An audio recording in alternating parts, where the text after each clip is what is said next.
بسم اللہ الرحمن الرحیم الحمد للہ المنزہ من امکان الکذب والصلاة والسلام علی رسولہ المنزہ من امکان المثل۔ مصنف علیہ رحمہ اس میں غیر متمکن کے اقسام کو بیان فرما رہے ہیں۔ 4 قسمیں ماقبل میں بیان کر دیں۔ یہ بات آپ لوگوں پر واضح ہے کہ اس میں غیر متمکن مبنی اصل سے مشابہت رکھنے کی وجہ سے مبنی ہوتا ہے۔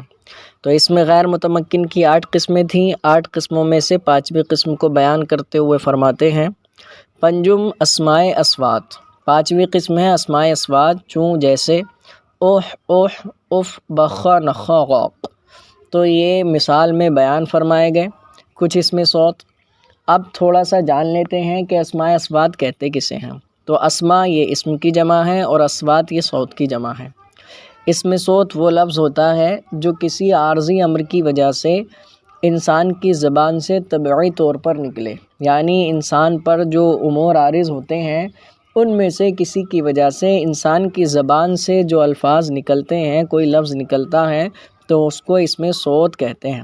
جیسے کھانسی ہو جاتی ہے کھانسی، تو کھانسی کے وقت کیا کرتے ہیں، زبان سے طبعی طور پر نکلتا ہے اوہ اوہ، یا اپنے یہاں عجم والے جو کھانستے ہیں اس طرح سے، تو فرماتے ہیں تو یہ اسم صوت کہلاتے ہیں۔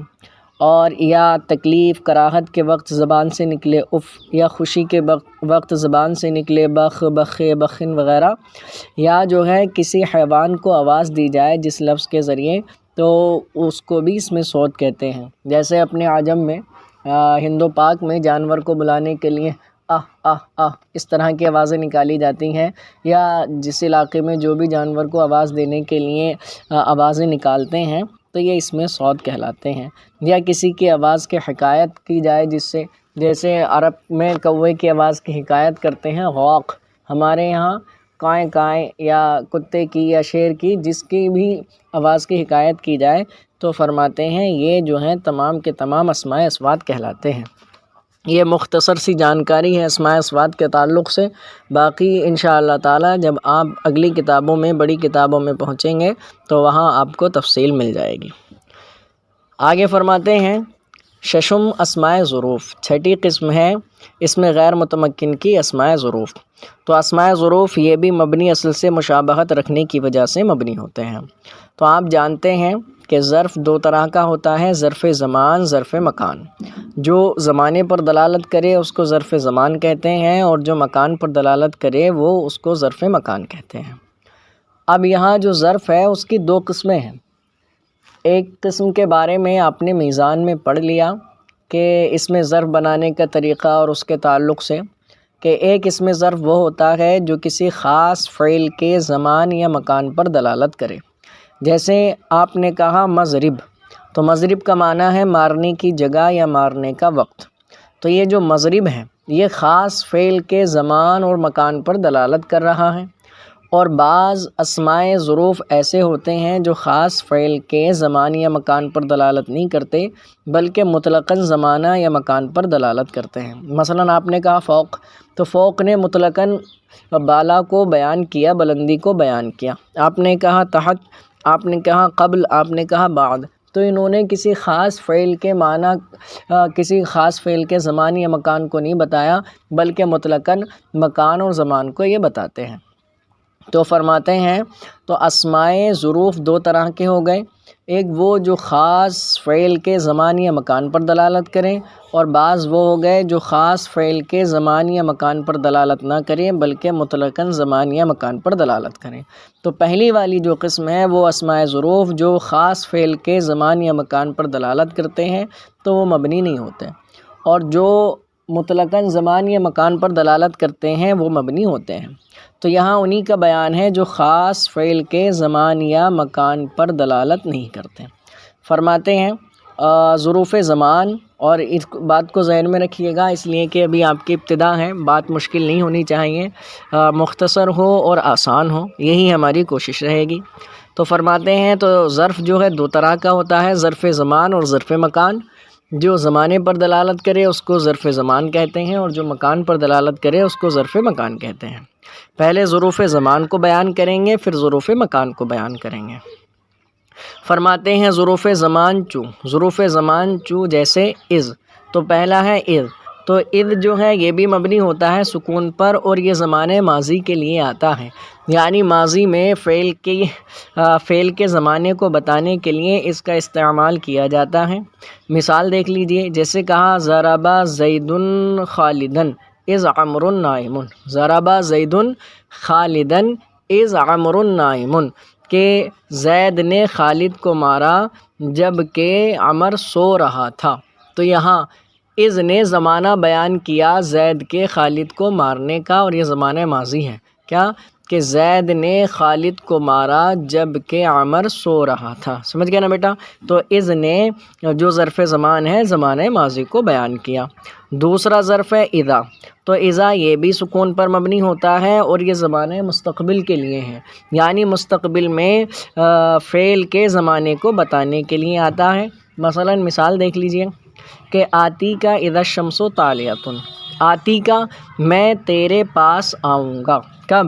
اذا الشمس طالعۃ، جب سورج طلوع ہوگا۔ تو آتی کا جو فعل ہے اس کے زمانے کو بتایا کس نے؟ اذا نے، اور مستقبل پر یہ دلالت کرتا ہے، زمانہ مستقبل کے لیے آتا ہے کہ میں تیرے پاس آؤں گا جب کہ سورج طلوع ہوگا، آفتاب طلوع ہوگا۔ سمجھ گیا نا بیٹا؟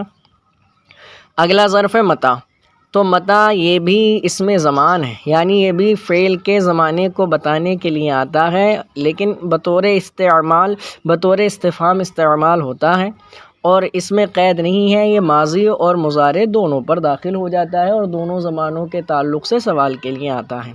مثلا کہا جائے متا ضربتا، تو نے کب مارا، تو یہاں ماضی میں اس کو داخل کیا گیا، تو اس نے ماضی کے معنی کو بتایا، یعنی ماضی میں فعل کے لیے اس کے ذریعے سوال کیا گیا، یعنی متا ضربتا، تو نے کب مارا۔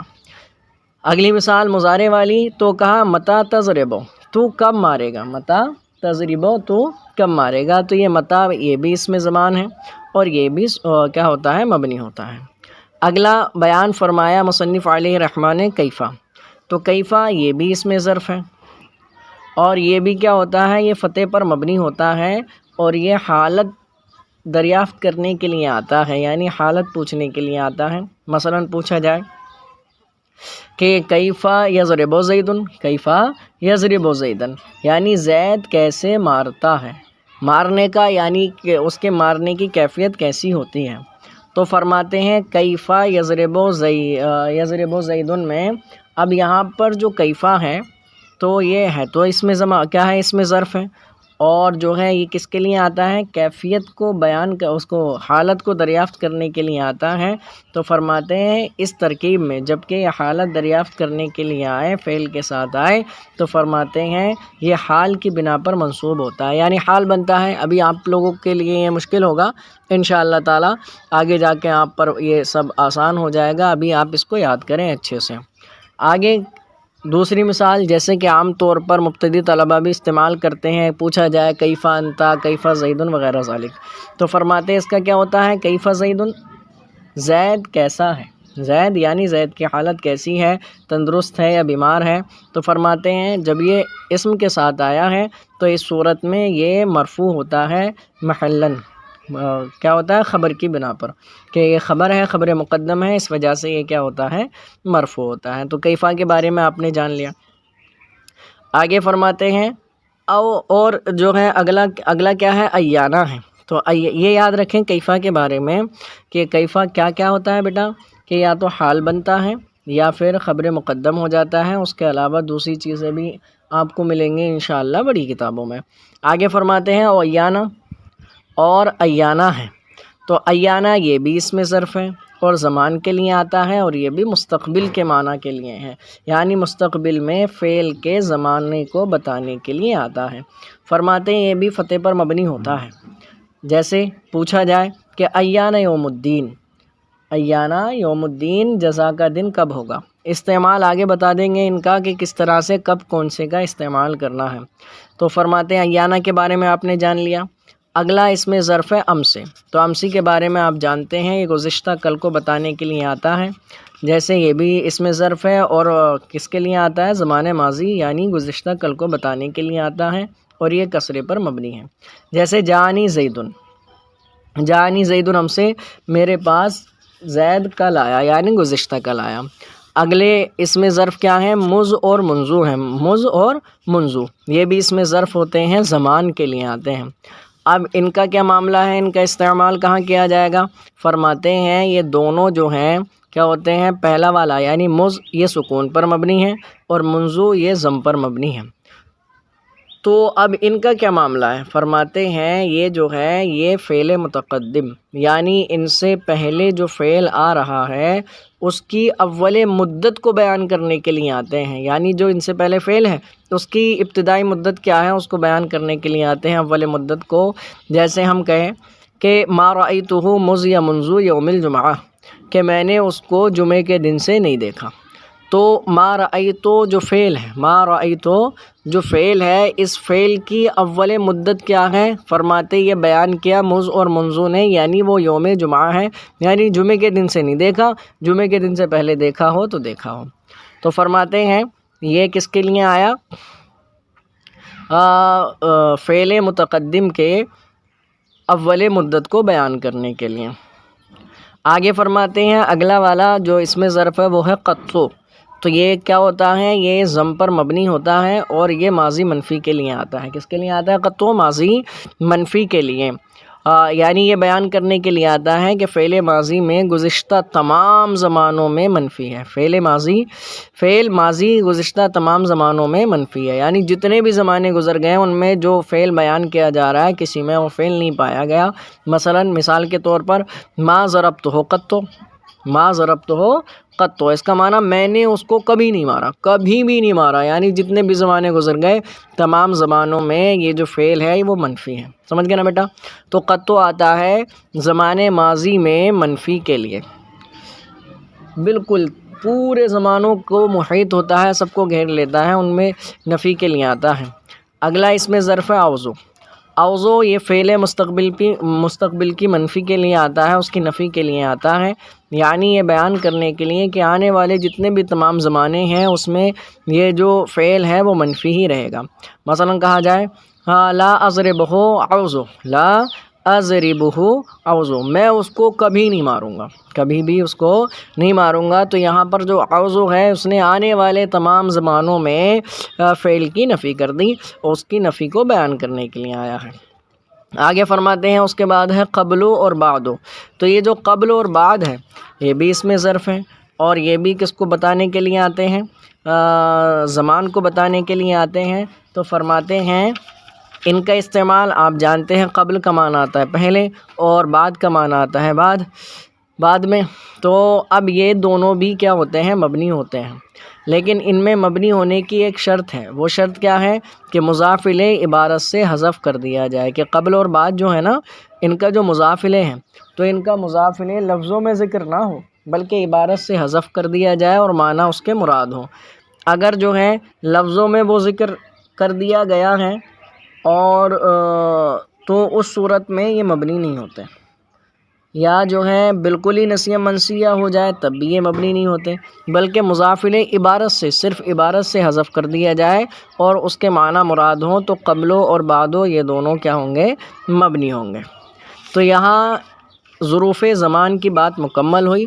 اب ظروف مکان کے بارے میں بیان کرتے ہوئے فرماتے ہیں یہاں بیان کیا عبارت وقت کے مضاف باشند، جس وقت کے مضاف ہوں، و مضاف الیہ محذوف منوی باشد، اور مضاف الیہ محذوف منوی ہو۔ محذوف منوی ہونے کا مطلب یعنی عبارت میں ذکر نہ کیا جائے لیکن نیت میں مراد میں وہ باقی ہو۔ اگلی قسم ظروف کی، اسماء ظروف کی، وہ ظروف مکان ہے۔ یہ لفظ سے ہی پتہ چل رہا ہے ظروف مکان کا، یعنی جو مکان پر دلالت کریں وہ ظروف مکان کہلاتے ہیں۔ جیسے حیثو ہے، تو پہلا کیا ہے؟ حیثو، تو یہ مکان کے لیے آتا ہے اور یہ مبنی بر ضم ہے، یعنی ضم پر مبنی ہوتا ہے۔ مثال اصلی حیث صلیت، یعنی میں نماز پڑھتا ہوں جہاں تم نے نماز پڑھی تھی۔ تو یہ بھی کس کے لیے آیا؟ یہ آیا ظرف مکان کے لیے، یہ بھی مبنی ہوتا ہے۔ قدامو ہے، قداموں کا معنی آتا ہے پیش یعنی آگے۔ اگلا تحتو ہے، تحتو کا معنی آتا ہے نیچے یعنی زیر، اور فوق ہے یہ بھی ظرف مکان ہے اور یہ بلندی کے، بالا کے معنی میں آتا ہے یعنی اوپر۔ تو فرماتے ہیں یہ جو چار ہیں، چار بیان فرمائے یہاں، حیث و قدام و تحت و فوق و، تو یہ اسماء غیر متمکن کی چھٹی قسم اسماء ظروف اور ان میں سے ظروف مکان کے تحت ہے، اور یہ بھی کیا ہوتے ہیں؟ مبنی ہوتے ہیں۔ کب مبنی ہوں گے؟ ان کی بھی شرط بیان کر رہے ہیں۔ وقتے کے مضاف باشند، جس وقت کے یہ مضاف ہوں، و مضاف الیہ محذوف منوی باشد، اور مضاف الیہ محذوف منوی ہوں۔ محذوف منوی کا یاد رکھیں کہ یہ مضاف ہو اور مضاف الیہ محذوف منوی ہو، یعنی صرف عبارت سے حذف کر دیا گیا ہو، نیت میں مراد میں وہ باقی ہو، تو اس صورت میں یہ کیا ہوں گے؟ مبنی ہوں گے۔ مثال دیکھیں، جیسے ہم نے کہا قرینہ موجود ہے۔ قرینہ موجود یعنی ہم کو معلوم ہے کہ سامنے والا جو ہے یا جو ہے جس کے تعلق سے بات کی جا رہی ہے وہ آپ سے آگے ہے، تو ہم نے کہا ھذا قدامو، ھذا قدامو سامنے ہے، تو کہا کہ اصل تھا ھذا قدامک، کہ وہ تمہارے سامنے ہے، تو قدام مکہ میں جو کاف ضمیر مضاف الیہ ہے اس کو حذف کر دیا گیا، لیکن صرف عبارت سے حذف کیا گیا، نیت میں وہ موجود ہے، تو فرماتے ہیں یہاں پر مضاف الیہ حذف ہوا عبارت میں اور نیت میں مراد میں وہ موجود تھا، اس وجہ سے مبنی برضم ہو گیا، ھذا قدامو ہو گیا۔ ایسی کہا ھذا تحتو، یعنی تحت کا وہ تیرے نیچے ہے، ھذا فوق ہے، فوق کا کہ وہ تمہارے اوپر ہے۔ تو یہ اسماء ظروف کی بات مکمل ہوئی۔ اگر کوئی بات سمجھ میں نہ آئے تو آپ کمنٹ کر کے پوچھ سکتے ہیں، انشاءاللہ تعالی جلد از جلد جواب دے کر آپ کو جو ہے مطمئن کیا جائے گا۔ السلام علیکم ورحمۃ اللہ تعالی وبرکاتہ۔